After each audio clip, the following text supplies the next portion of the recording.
ពួកក្រុមក្មេងតំណឹងនោះរំខានគេឯងកាន់តែមកដល់ទីនេះពួកគេកាន់តែរំខានទៅ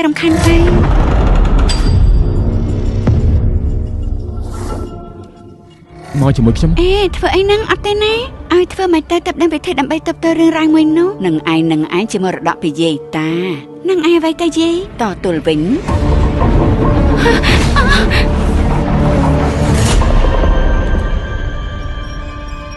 មានរឿងរ៉ាវមួយដែលខ្ញុំមិនទាន់បានប្រាប់ទៅកាន់តារបស់វីណាមានស្លាកស្នាមជាច្រើនណាស់ដែលខុសប្រក្រតី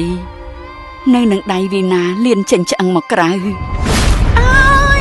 សម្រាប់គ្រាមន្តហោសន្ននេះឧបទ្ទវហេតុមួយនេះគឺគ្រោះថ្នាក់ចរាចរណ៍ដែលចែកដន្យព្រោះគ្មានផតាំងប៉ះទង្គិចជាមួយយានជំនិះមួយណាឡើយ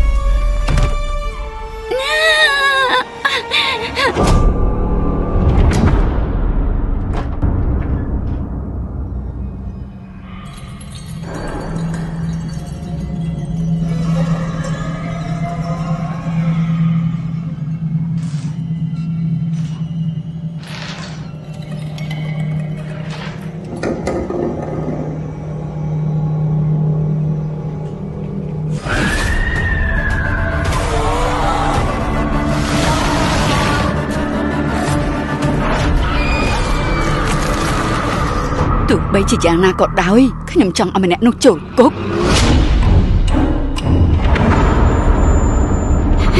អ្នកដែលរត់គេចខ្លួនទៅសាកាតាកុំភ្លេចឲ្យសោះនោះគឺជាកូនរបស់កូន